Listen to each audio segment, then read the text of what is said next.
Hi guys! Welcome po dito sa aking TV. Ayan na ako sa San Isidro Pilar guys. Kay kanang na ay muatin ko og basic orientation seminar sa Cofradia del Santo Niño.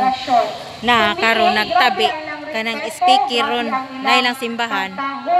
Na ako sa kilid sa simbahan.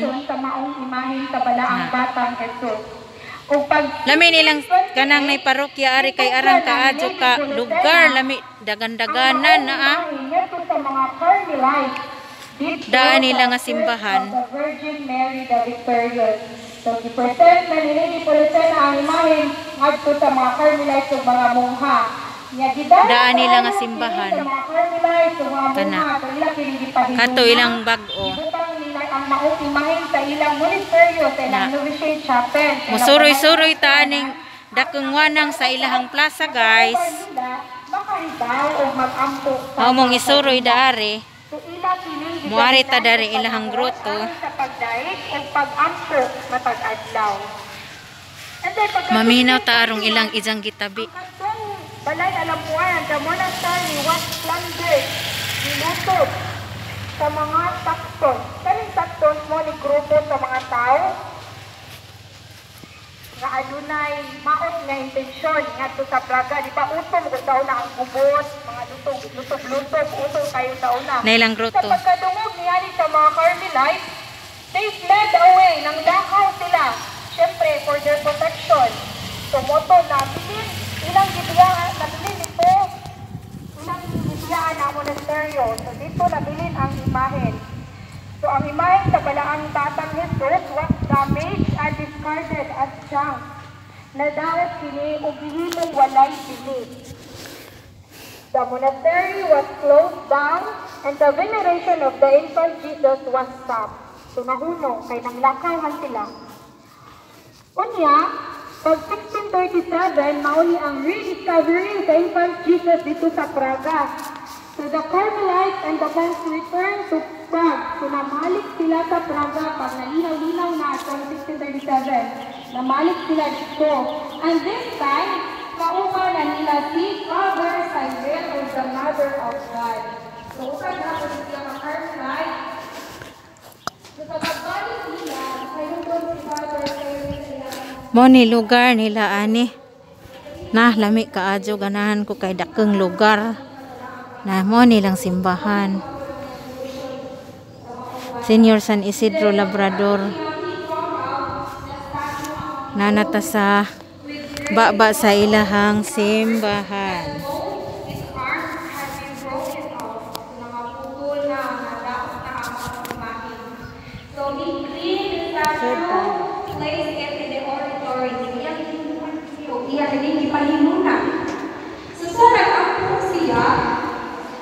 Kaya man gibutang sa oratory so sa kalugar na apuanan. So sa nag-apo siya, yung nalimog na iyang nalumog na naiingon nga, have pity on me and I will have pity on you.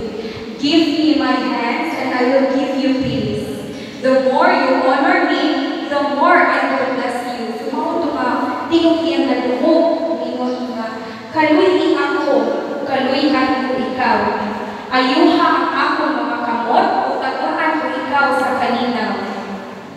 Kung imo akong magatilhon o magadaygon, ako magabuling kanimo. Mother message, imo manalungog ni Father Cyril.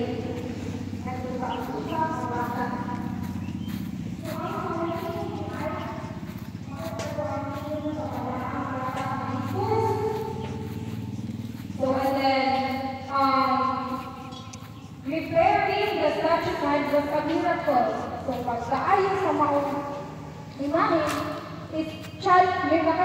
miracle is because challenge man to para nila Father Cyril sa iyang makauban kay walay nakaibaw nila kung saan to pag-ayo.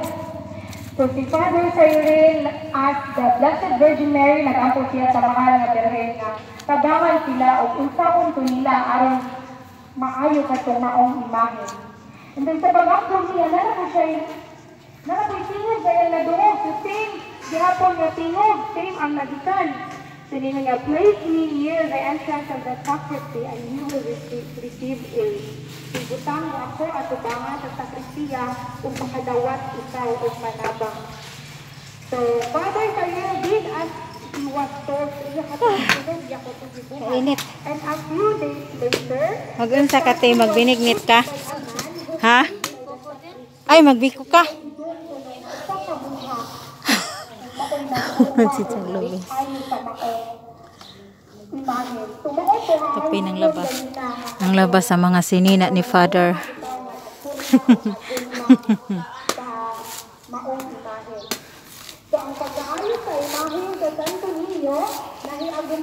Putian na jud kaadyo. Kapila na kana ni jagi sabunan arang gajud.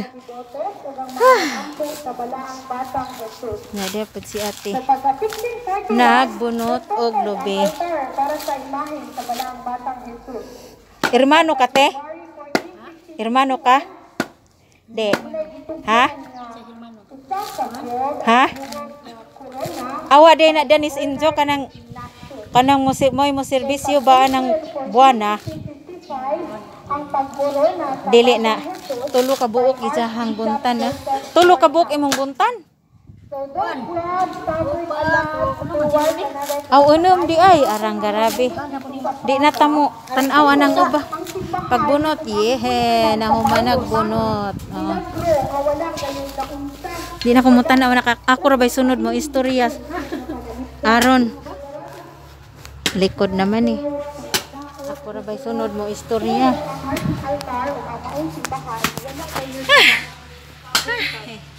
Init. Ang init. Init.